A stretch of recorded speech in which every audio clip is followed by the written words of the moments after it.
How are you doing today, Jon? I'm doing great. Big win last night, so it's a good day. So, hey, same thing. I always say I get off topic. I might break the ice. Did you play baseball? I did. Yeah. Were you in the minor league?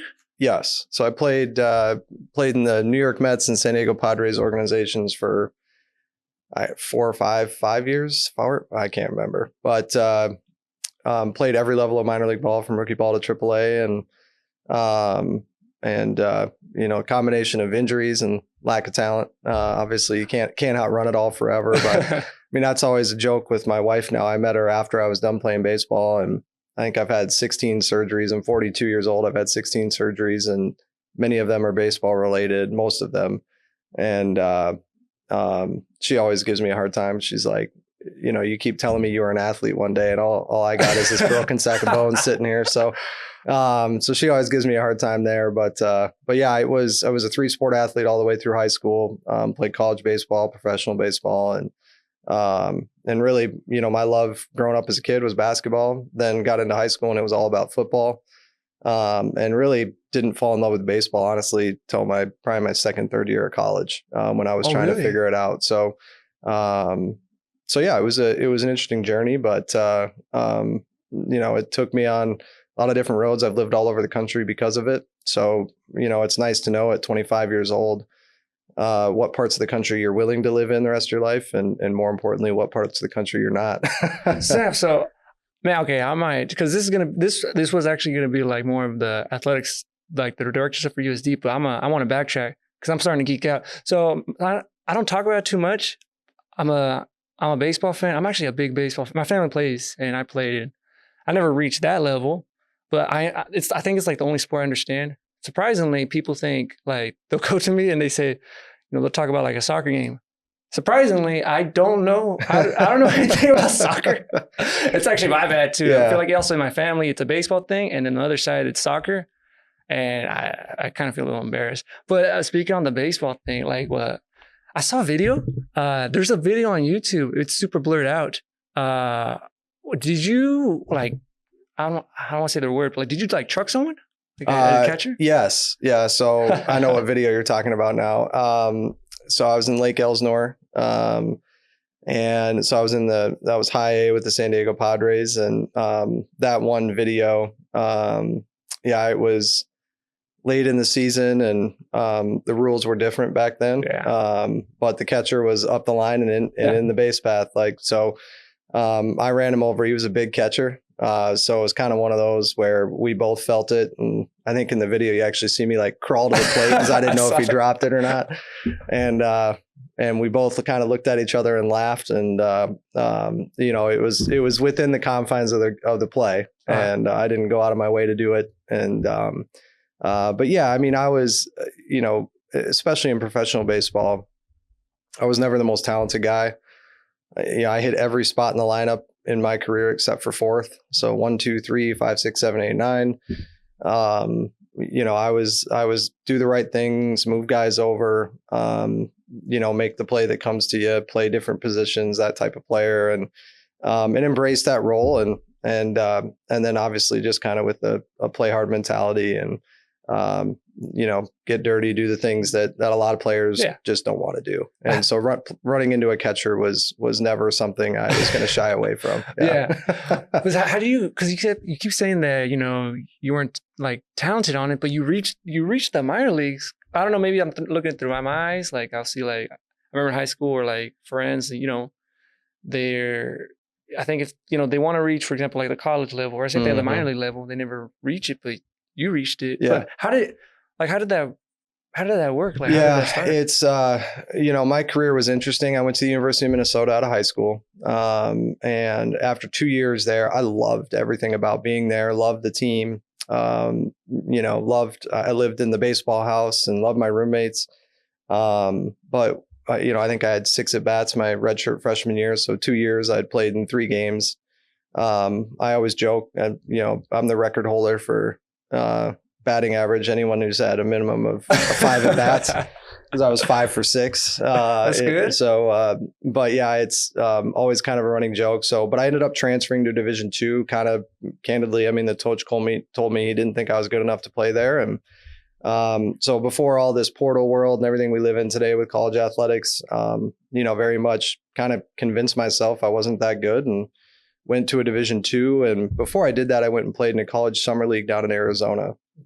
And it was full of Arizona State, Arizona, and all these JUCOs down there, guys that were first, second, third round projections. Well, I went down there and I was the best player on my team. And so it just allowed me to kind of free up and play.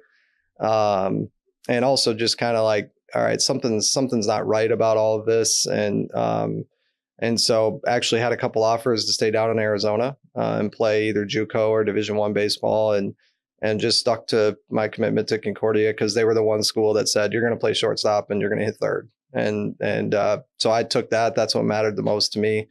And didn't care that it was Division II. I just wanted to play. Yeah. Wasn't thinking about professional baseball, anything like that.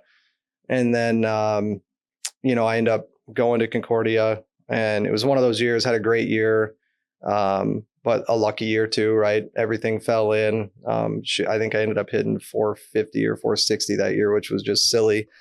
So then I ended up getting an opportunity to go in the Northwoods League, which is a really good summer college wood bat league, and certainly one of the top 2 or 3 in the country.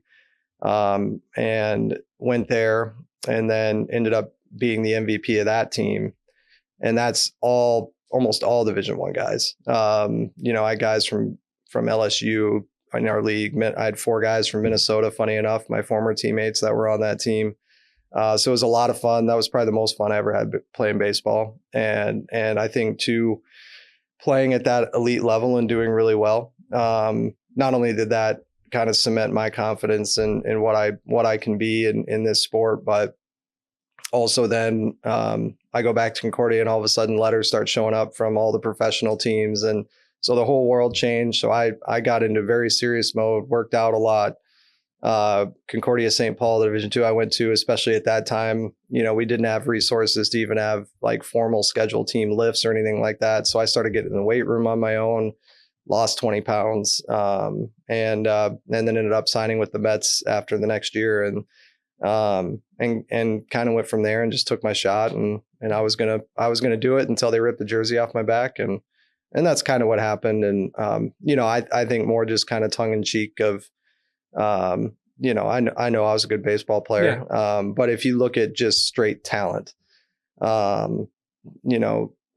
played against guys like Justin Upton and all kinds of guys. I grew up with Joe Mauer in Minnesota. We played basketball together growing up. We're the same age. We played against each other in football and basketball and baseball. And so, that's elite talent, right? I didn't have that talent. But I had enough talent to, there's nothing that really happens on a Major League Baseball field, I would say, that I couldn't do. I can't hit a baseball 500 feet, right? And I can't run as fast as a lot of those guys. But the difference between rookie ball, A ball, double A, triple A, major leagues, it's not that guys don't have the ability in A ball. Everyone in A ball probably has the ability to get on a major league field someday.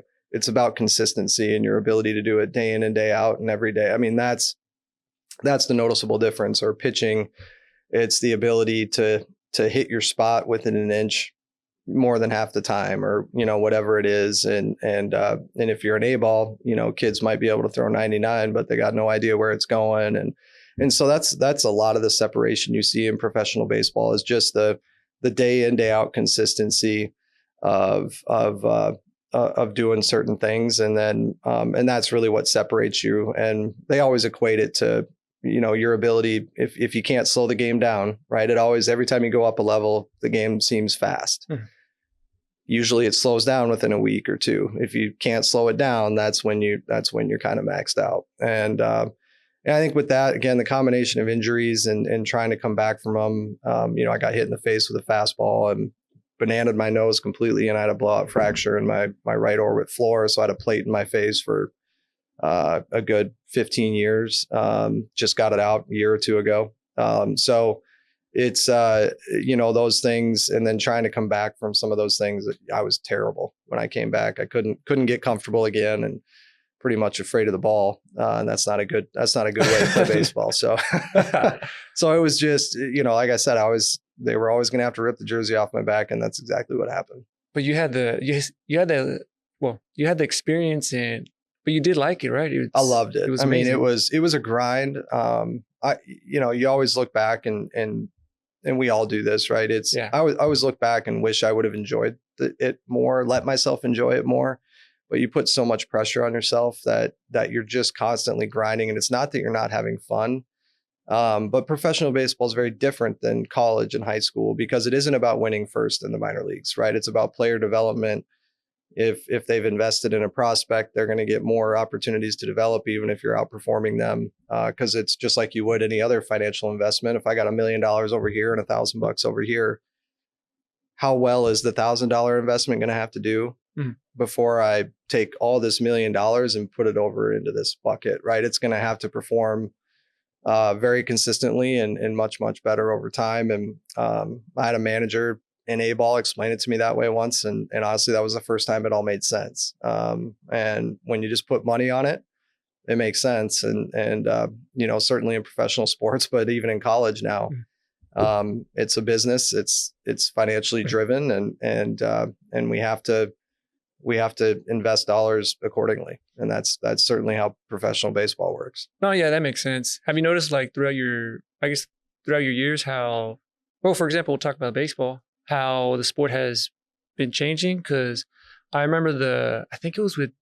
if you correct me, Buster Posey. I think that's when they stopped that.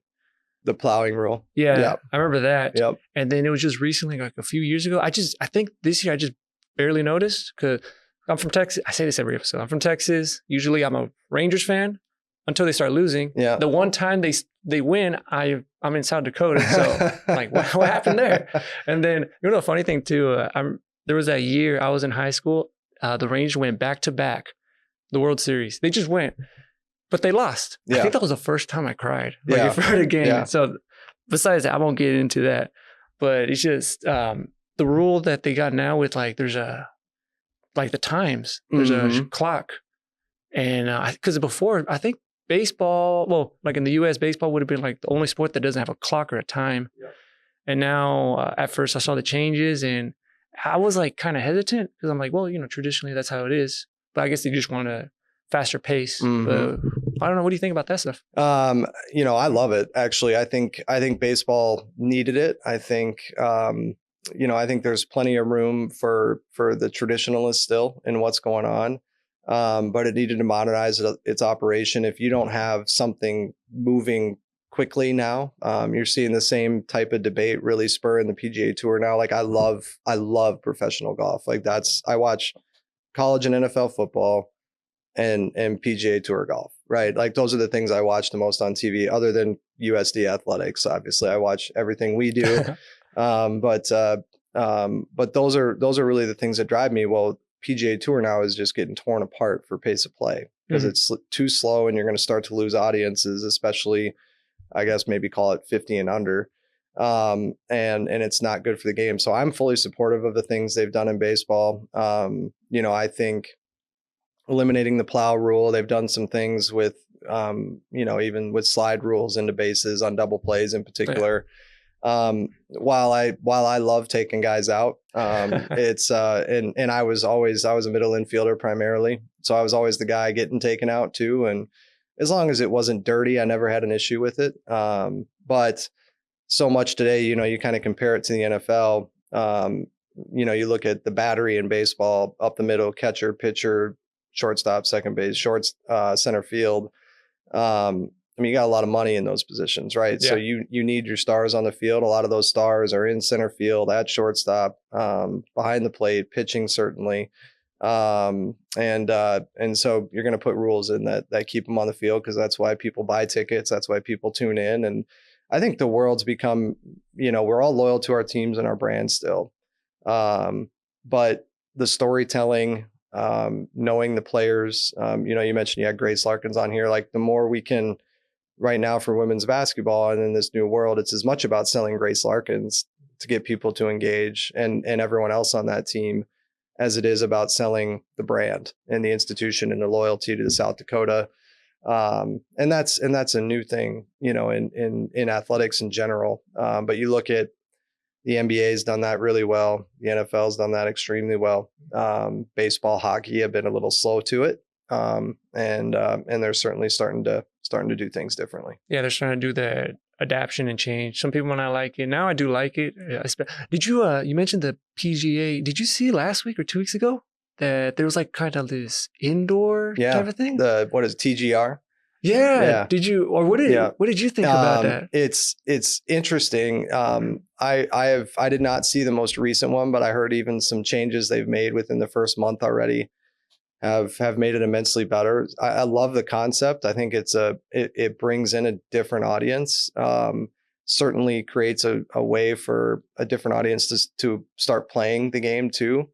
And so, I love golf. That's kind of the one sport I still do. I don't play baseball. I don't, go run up and down a basketball court. I don't do any of that. But I think just trying to find new ways to engage different audiences and do things differently. Sports are entertainment. They're entertainment and marketing at the end of the day. It's as simple as that. And that rings true all the way down into college now. If you're not putting a winning and entertaining product on the court or on the field, or people aren't going to watch and people aren't going to buy tickets. And then I think part of that too is the speed of the action, the speed of the energy. People want it to move quicker. They want less dead time. I even hear just one thing kind of sarcastically. I remember coming to my first basketball game when I started here last year. And I think we probably had a dozen PA announcements during the game. And I was just like, this is not what we want to be doing, right? Like we want music and energy. And makes sense. And you have to, you got to pay your bills and recognize sponsors and do all those things too, but there's a better way to do that. And so we've been very intentional this year, and we've seen, our student attendance has been way up this year across the board. We had more students at football games this year than we've ever had before. We always want more. But you think about, we had 2,600 students at our home opener this year. Well, that's primarily your undergrads are going to be the ones that come to campus. Students that go to our Sioux Falls campus aren't necessarily going to drive an hour to come down to the game. So the 6,500 or so undergrads we have on this campus, we get 2,600 of those. I mean, you're talking 40% of campus. That's pretty incredible. And so even when we get 1,000, you're talking about 15 to 20% of campus. That's biting it off pretty good. We're not as big as some of those campuses. But we're very intentionally trying to balance modernizing everything we do, picking up the energy, picking up the pace, while not losing sight of tradition and recognizing that, because we certainly have a fan base that appreciates all of that too. Yeah, something that's changed for me I don't know if it's changed, because I think here it's probably more popular. I don't know if it's a Midwestern thing, a South Dakota thing, or Vermillion thing, but college sports is very, very popular. I guess it makes sense because we're in a college town.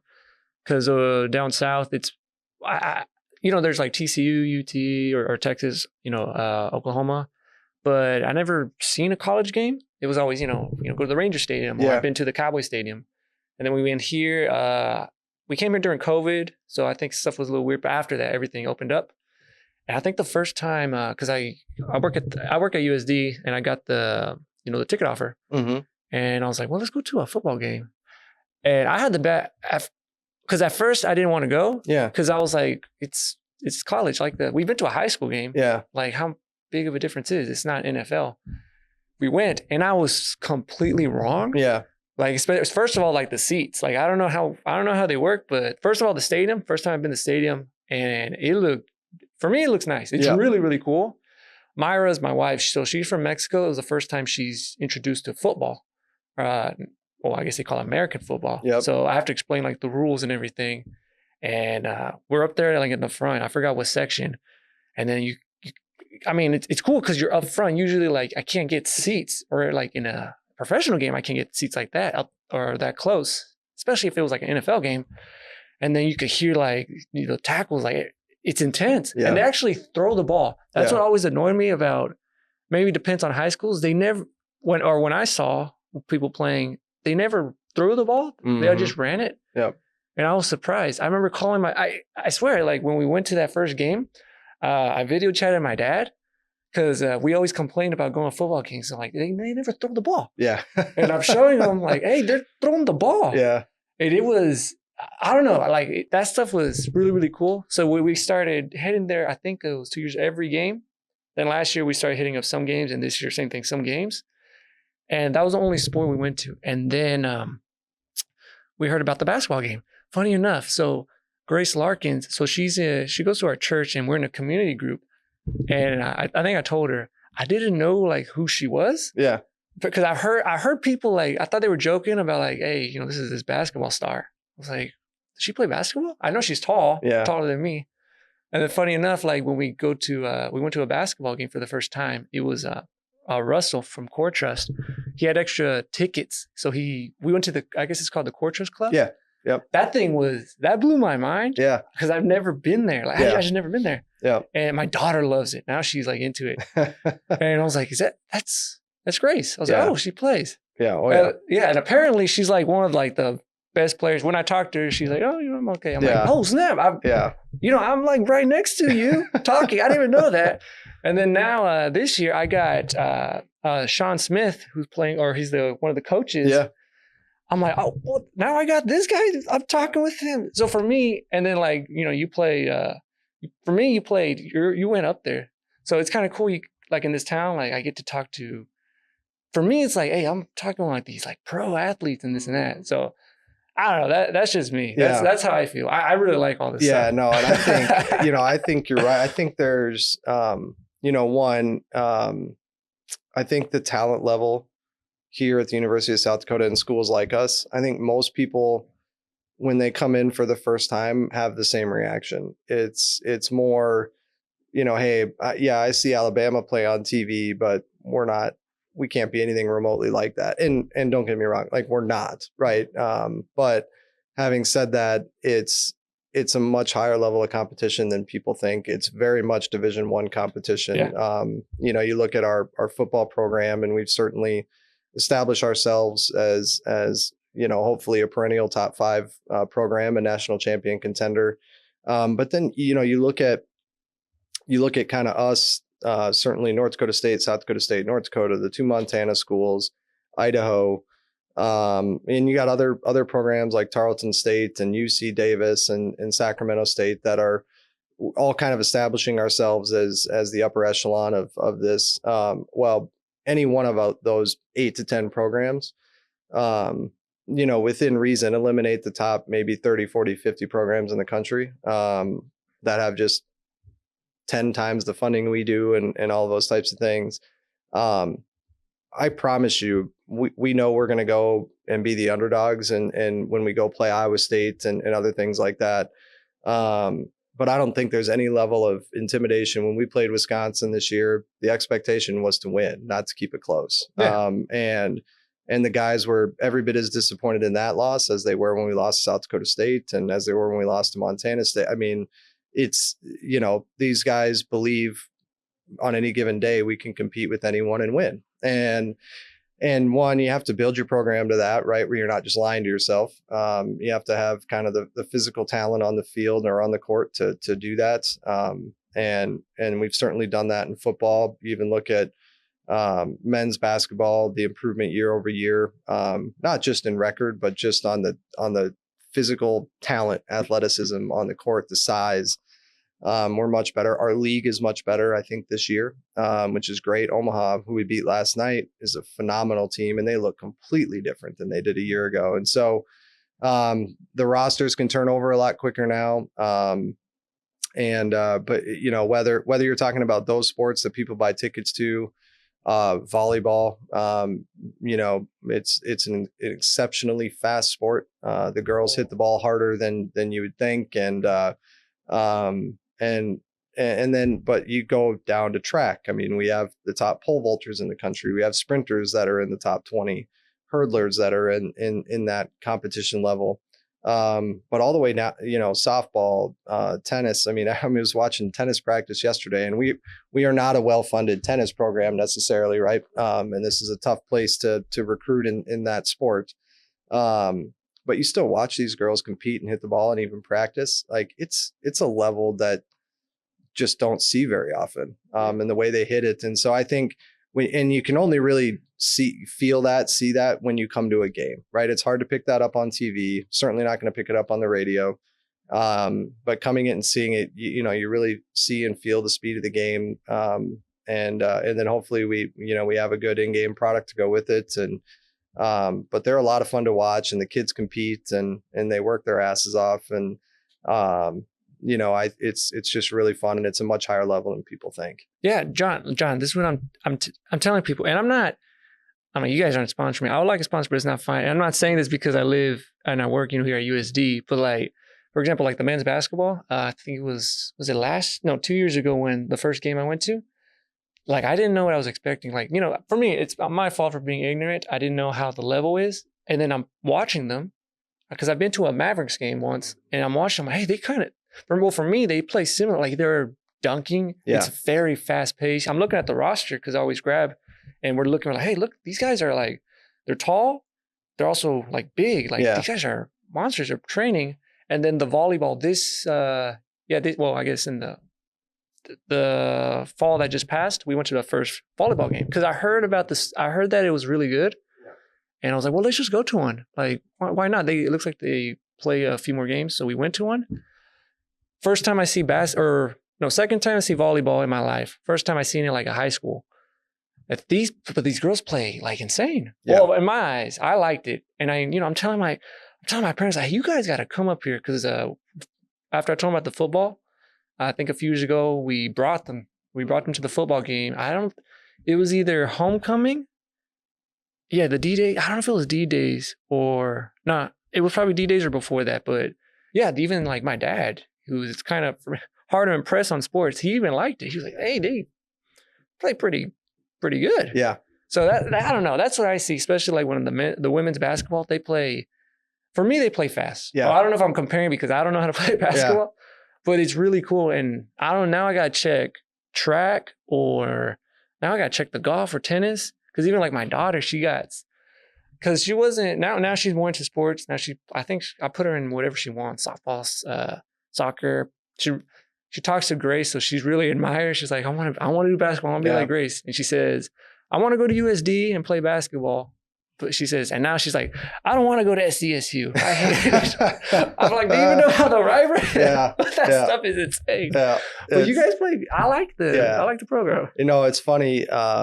You talk about Grace and the women's basketball team, volleyball team, and you see them play on the court, and you watch a game, and Grace is one of the shortest girls out there. And you walk up to Grace, and I'm 5'11". I feel like Grace I think it feels like she's an inch taller than me.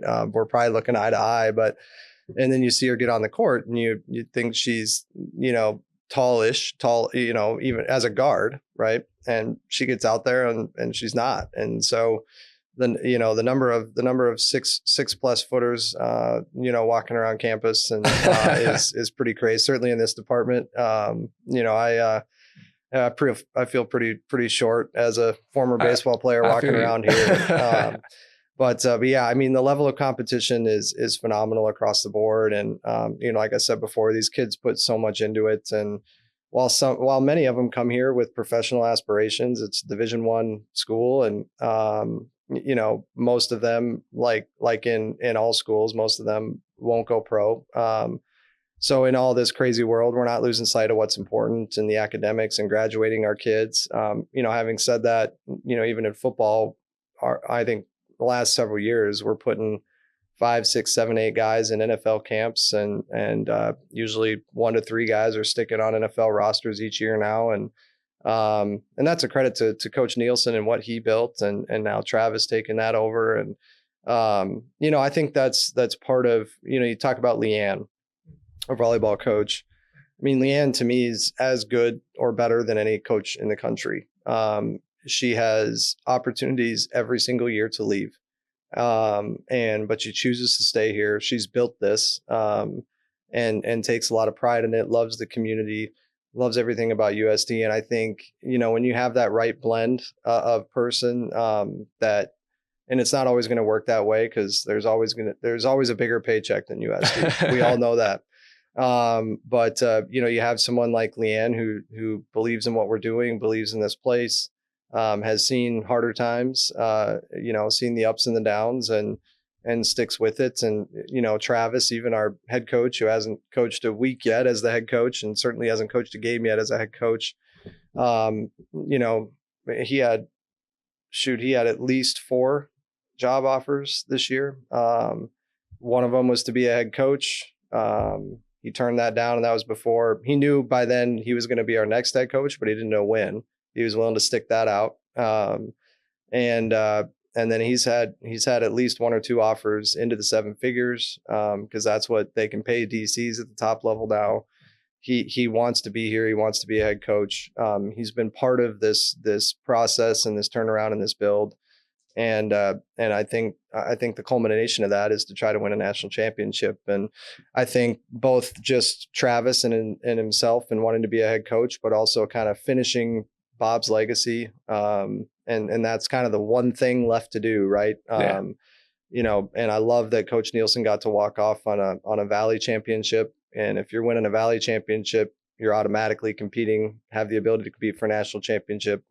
We've been the best league in the country in football at FCS for at least a decade, maybe upwards of getting close to 2 now. But so it's a really exciting time. We have a lot of people that want to be here, and are turning down opportunities left and right. But our coaching, head coaching assistant, the talent we have there, the commitment we have,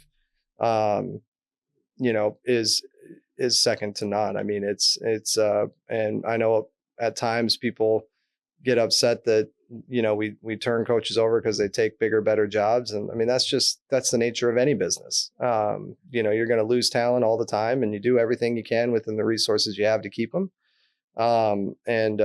But just like any other profession, there's always a bigger paycheck out there. It might just be time for a fresh start for somebody, right? That's fine. And you just kind of embrace that. And then, people like Leanne, I think my wife and I are very much the same way. We love this lifestyle. We both grew up in big cities in the Minneapolis area. I graduated high school with almost 1,000 kids. So Vermillion is incredibly small. Tell me about that. But we've fallen in love with this lifestyle. We've been in only college towns since 2011, 2012. We wouldn't have it any other way. So it isn't all about the money all the time. Sometimes the money is pretty obvious and hard to turn down. But there's a lot more that comes to it. And I know for me, and I won't speak for Leanne, but just in conversations we've had, just the family life, being within 2 miles of each other at all times, being within a mile or 2 of your hospital, of the elementary school, of your home, of the work, of the office. For me, that's hard to beat. I always give my buddies a hard time because, when I see them, guys I grew up with in the Twin Cities, I see them and I don't see them much, but when I do, they're always like, so, like, how many restaurants are there? Like, how do you, it's like, well, you have your favorites that you go to damn near weekly. And then you got the other ones that you mix in to keep it all fresh. But I always kind of turn it on them. I got buddies that live all over the country, from New York to still Minneapolis, Atlanta, West Coast. And, okay, great. You live in San Diego. Well, how many restaurants do you actually go to? True. 2. Right. And then you mix in a couple others. And so you live in a big city, and it's nice to be able to have a Target and all these other resources. If Vermillion ever had a Target, I think my wife would be whole and never, ever let us leave. But no, it's funny how it works, and it's funny how those conversations are. But, you guys always ask me, like, so what's your commute like to work? And I'm like, well, walking or biking or driving, right? Yep. It's because I can do either.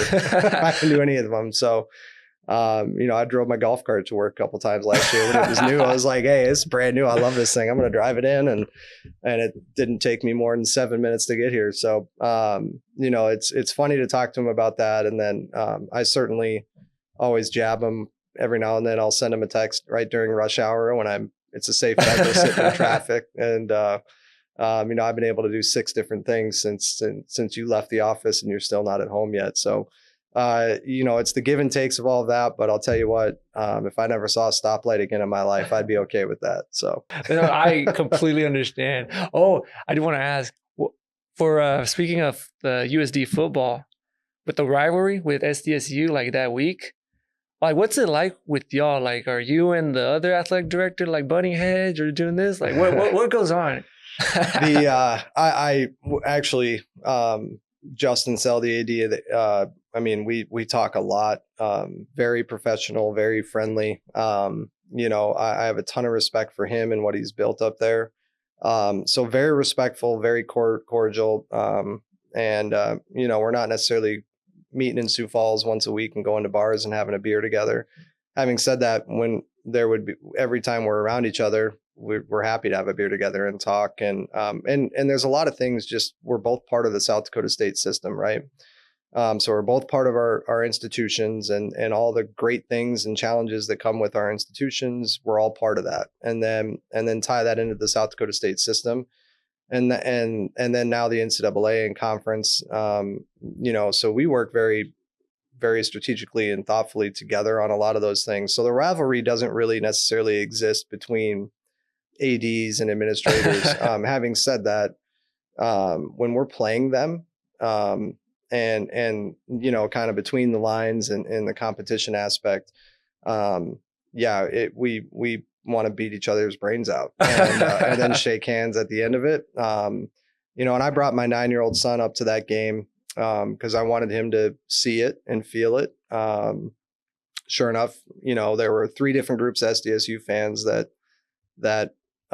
said pretty vulgar, inappropriate things to my 9-year-old kid. And he was obviously wide-eyed and in shock each time it happened. And I just said, buddy, this is part of why I brought you here, because I need you to understand that you can go anywhere you want to go and do whatever you want to do in life and college and whatever else. But there's one school you can't go to. And now you know why. And that's exactly what I told him. So he walked off that campus knowing there's no desire to ever go to that place. And so I'm still kind of, rooted in old school, right? And kind of get after it, grit, let's bang around a little bit. Let's take rivalries seriously and treat them like rivalries. Let's not make it bigger than it is, right? Beating SDSU doesn't mean, would you trade that for winning the league? I wouldn't. I know some of our fans would, but I'd rather win the league and have greater success.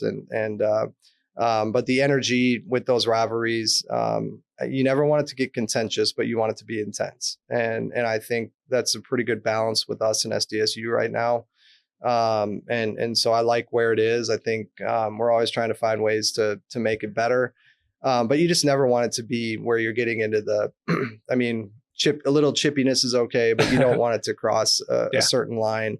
You don't want sidelines clearing. You don't want anything like that. You don't want fans throwing stuff, all those types of things. And I think our 2 schools have done a really good job of that, and not just in football, but across the board.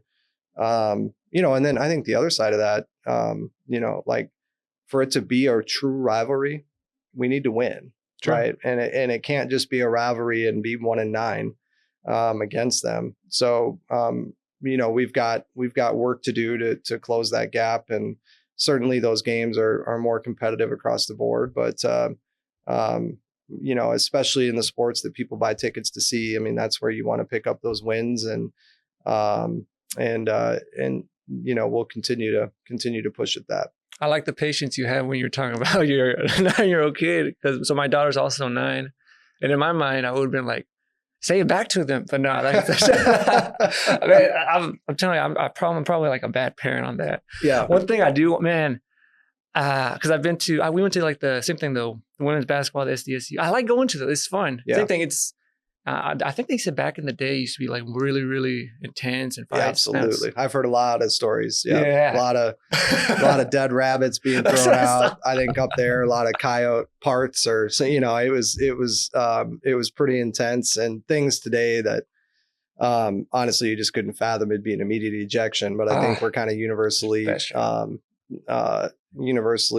I won't say accepted, but it happened, and it happened almost every time. I mean, again, we're hearing stories, right? So who knows? But yeah, I think it's the world has changed, right? And athletics has changed with it, and in a lot of ways for the better. I know there are a lot of people that still wish they could throw a dead jackrabbit out there. But yeah, that would not be a welcome gesture at this point. in today's world, we'd probably have a financial penalty to pay, so we'd lose money. It's not, it's just not anything that that wouldn't have significant ramifications coming with it. That is true. One day, man, these past 4 years I've been here, 3 or 4. I want to go to the one day I'll go. It's just all the tickets are always sold out for the football game. It's either in Brookings or USD, because I really want to go. But one day I'll go. I gotta. I mean, it's and I keep, last night, like our number attendance for the basketball game against Omaha wasn't phenomenal by any stretch. Having said that, the people that were there, were incredibly intense and locked in and energetic. And both of our facilities are designed for noise. And our arena is specifically designed. We kept the roof really low, which eliminated our ability to have a center hung scoreboard. But part of that was to keep the noise down, because it's a 6,000 seat arena.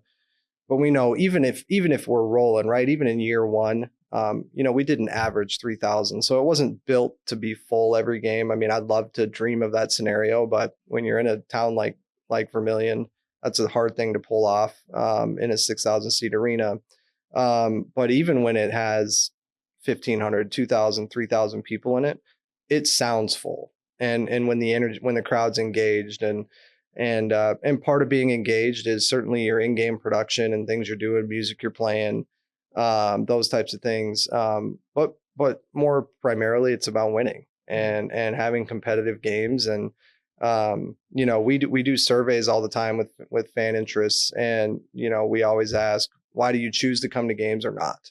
And the number one answer in all constituency groups, and by a wide margin, is team success. And so it doesn't matter if you're talking to our students or you're talking to our donors that are pumping hundreds of thousands or millions of dollars into the programs. The number one thing, more than 40% above anything else, is team success. Makes sense. So winning matters. When you're winning, you're in more competitive games. They're more energetic. When you're not winning, and I guess success has kind of been redefined in our world today. Top 25 rankings used to matter. I mean, shoot, we're in a world today where if you're not in the top 5, top 10, everyone kind of thinks you suck. And it's unfortunate, but there's just, and they don't necessarily literally think that, but there's just so many other options out there now where if you're not great, it may not be as attractive. And so we have to overcome that. And I don't, I'm not just putting a universal blanket on everybody, but just kind of more of a kind of 30,000 foot view overall perspective of a shifting market. You look at the teams and the programs that are filling their stadiums night in and night out. They're nowhere near 500. And when you're kind of on that line, your attendance doesn't change much between 5th place and last place anymore, right? Where it used to. But if you're in the top 2, 3, 4, and you're competing for championships, maybe 5th, but you're close. I mean, right now, I think our men's team's 5th in the league, but we're a game or 2 out of 3rd, and we're 3 games out of 1st. And so everything's kind of compacting. The competition is much better.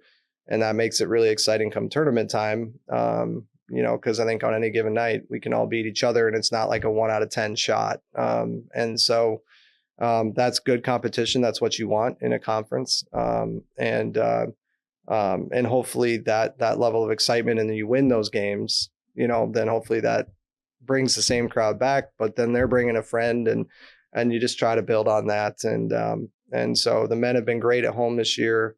And that's helping. They're 11-1 at home now. And we're seeing the difference of that. And so same football, we were undefeated at home. We saw the difference of that. Are we where we want to be? Not even close. But that takes winning year over year, season to season. And then, so you got to put the good product out there, and then you got to do the things we can do to make it a good experience. And, I will say, like, I had a couple people, as we've started to make changes, and we're going to continue to make significant changes in the department, ticketing structure, pricing, everything that we do. I mean, at minimum next year, we have to generate another $370,000 just to do the exact same thing because of the NCAA settlement. And so we're trying to do all these different types of things. But what we do has to kind of be within reason of our competition. Right now, we're way too low on how we do some things. And because ultimately, everything you want to do, whether it's a better in-game experience, whether it's more scholarship money, whether it's more NIL money, collective money, whatever combination you're talking about, it all costs money. Yeah. And we have 4 sports that really drive that revenue, obviously from a ticket sales standpoint. But then even you look at the fundraising that goes along with that. When you look at private donors from USD and building this arena, a good chunk of football alums were the ones that really did a lot of heavy lifting, and then corporations and general fans, of course, but, more that those sports are huge connections, not only just for the success of those individual programs, but for everything else that you do. Because it isn't like we take all the ticket revenue from football and put it back into football. And candidly, we probably take the ticket revenue from football and we kind of share it amongst everybody else. And so that's why I always tell people, hey, even if you aren't a huge football fan or whatever it is, and you want to help tennis, there's 2 ways to do that. Donate to tennis, right, directly to the program, or buy tickets to the tickets that we can sell, because that's where that money goes. I think we just have to be really intentional about that, really thoughtful, transparent, and honest. And, and right now you look at the schools that everybody wants us to beat every year. There's a $5 to $10 million difference in revenue generation. I mean, NDSU generates, in 1 year, they generate 15 million more dollars in revenue than we do right now. They're generating probably 24 million a year. We generate a good amount, and it is what it is. And, you bring in the community and all those types of things, that the great things about it, right? But also some of the challenges. We don't have an economy here. We don't have big corporations here, is a better way to say that. And Brookings does, and certainly Fargo and Grand Forks and all these other schools. So there's just more opportunities for sponsorships, donations, things like that. And certainly population density matters for game to game attendance. So, but I mean, NDSU is generating 24 million a year. We generate, 9 to 10. And so, SDSU is generating 5, 6, 7 more $1 million a year for us. And that's they turn around and they invest that into their programs. And so that just continues to kind of increase the gap. And where you've really seen the separation has kind of been post-COVID. You look at their revenue growth compared to ours post-COVID, it's vastly different. And so the money around athletics in general, certainly college athletics, has exploded since COVID. And it just didn't here. We kind of stayed at the same rates of growth. And everyone else would just, boom, boom, boom. And SDSU national runner-up, then back-to-back champions in football. And that just brings a whole different level of interest.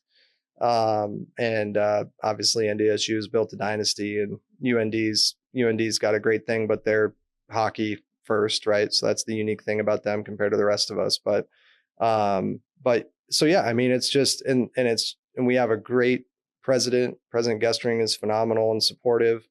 But we've got to do a better job of not being a burden to campus, right? We have to be a partner.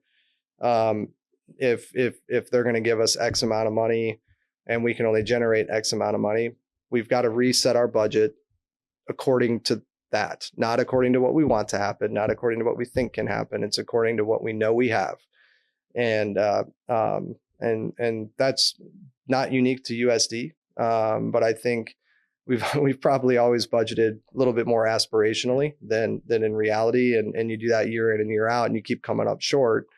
It stacks up over time. So, so we've got some work to do, but we're never going to have as much money as them. It's not about that. It's about making sure we don't lose touch with them, to make sure we can continue to compete, to make sure we're always aligned with those schools. And we've already seen just tremendous, our support, the fundraising we've been able to do. Again, were we satisfied with football attendance this year? No, but it was the highest we've had since we've gone Division I. And as far as we can tell, the highest we've had on record. So, and you can always do better. You got it. And it isn't going to happen overnight. We're not going to go from what we were 2 to 3 years ago to filling our building every single night. That's not how this works. And nobody does that. So I love this place. I love the people that love this place. I wouldn't be here if I didn't believe in it. And I don't think, our coaches would be, I don't think other administrators would be. So it's not about having everything everyone has. It's about making sure we're within the competitive circle of that, and then selling the hell out of everything else that USD is, because I believe in that, right? I believe if we are just within the realm of competition of those budgets, everything else USD is, our faculty, our staff, our facilities, our offerings, our education is all better, right? Yep. And I believe that. And if I didn't, I wouldn't be here. So, and I think that wins over a lot of guys. So we aren't outbidding anybody, right? But we're doing what we need to do to compete, and be relevant in the new world of college athletics.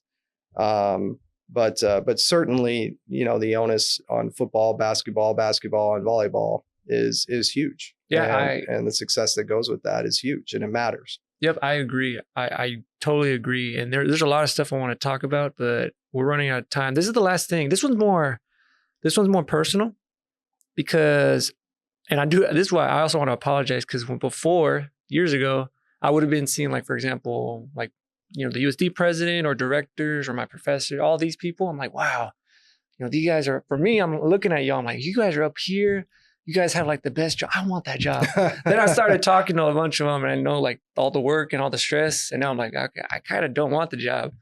But how is I don't know, what's the job like? Is it stressful? Is there some stuff people just don't know about it? I mean, yeah, that stuff. Yeah. I mean, listen, the stress and the public scrutiny that comes with it is different. Right. Uh-huh. And so, but you kind of accept that. It used to always be on coaches. I think athletic directors now kind of have same pressure, right? I mean, we all have multi-year contracts are standard now. And then with multi-year contracts, rightfully so, come expectations. And so, but there's a million different ways to define expectations, right? One, for us, expectation here, from President Gestring is revenue generation and fiscal responsibility.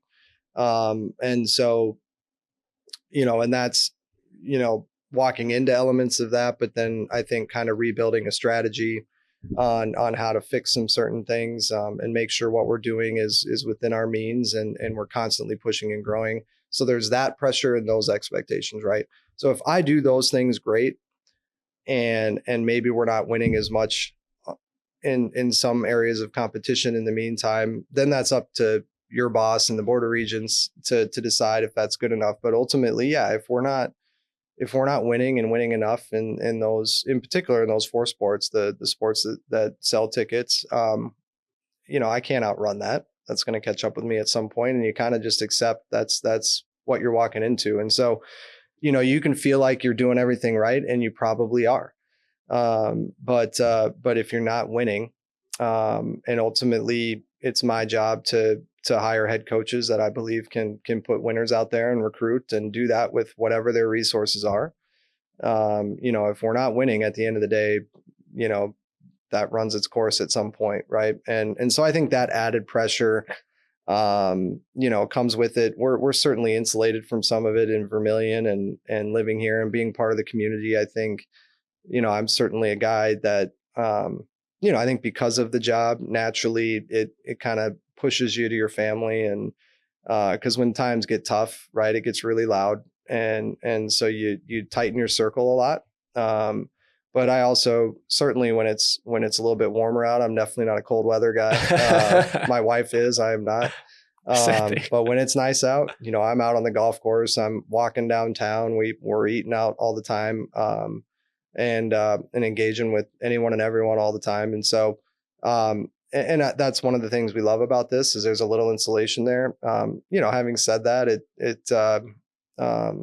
you're always going to have people that come up and speak their mind, right? So it's just, you just kind of take it. And if it's inappropriate, I've been doing this and around this long enough to know how to get away from it. And certainly, those lines are crossed more times than you'd like. But, if you just allow, everybody cares, right? And for me, it's trying to keep that in context. I mean, listen, I hate that. I wish everyone loved me and wanted to come up and give me a hug, but if you choose to do this, that's just not going to happen. It's, and so you just take it in stride and take the good. And it's not a bad thing. It's a level of scrutiny that you choose to embrace or not. And, I think it's part of the deal. So that pressure, is very, very real. But we all have pressures in our jobs, and I chose to do this. No one forced me to. And so it wasn't like I blindly walked into this and someone needs to feel sorry for me. I mean, I know what I'm doing, and I believe in what we're doing and the direction we're going. I believe in our leadership here. And I believe in this state holistically and this lifestyle, and certainly this university. So, I think for me, it's embracing that we are part of campus, right? Not campus. We are part of campus. And how do we maximize the benefit that we bring to campus? And again, from my standpoint, our role here is marketing and those engagement, those types of things. I mean, that's what we do. But to do that and to do that successfully, you gotta entertain people. Mm-hmm. And like I said before, if you're not winning, you're not entertaining anybody. So it's cold and harsh that way when you kind of tear it all down. But I love that pressure. I might not sleep well on that pressure, but I love it. And I love the challenge of it. And that's what makes it fun. And I think that's always in athletics. It just creates an environment where no matter what, head coaches aren't going to love all the decisions I make. Certainly not. But I think, just because there's so much pressure to perform and to win and to make sure kids are doing all the right things on campus and in the community and do all of those things, because they are scrutinized differently and they're known in the public and so they're watched and viewed. But, it tends to kind of build camaraderie within the walls that you have too. And so there's a lot of really, really good things that come out of it, and those far outweigh any of the challenges, risks, anything else that come with it. So do you guys also, or do you get free tickets? Well, would be no, we don't really. Okay. We I think I have mine in my contract, but I paid for them anyway. Okay. So one, just where we are financially, like, I'm not going to take any freebies. So, we're donating our money, 15, whatever it is a year. And I'm paying $4,000 for my tickets and doing all that for the family. But yeah, for the most part, no, like we kind of embrace the programs like the rest of campus does and utilize those. Our head coaches have passes to get engaged because we want them engaging with our donors and fans. But yeah, and it's not just a universal out. And so many of our staff are working on game days, right? So yes, they're there, but they're in working capacities. But yeah, it's probably not quite what people would think. And certainly, we're not just handing out free season tickets to every worker and their families. So no, but obviously, like I said, most of our departments in some working capacity at a game.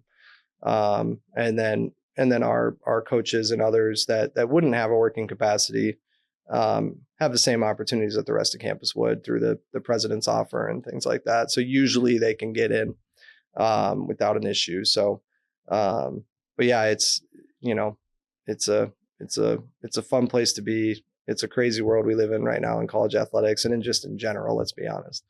But I love it, and there's nowhere else I'd rather be. All right, sweet. Like the last thing I'm gonna say, like I was thinking, I was like, hey, maybe I should be a athletic director, but you were talking about the scrutiny, and I probably would have got fired because I would have been throwing hands. Just I can't take it. But yeah, there's a lot of stuff, but we're running out of time, and I need to end it.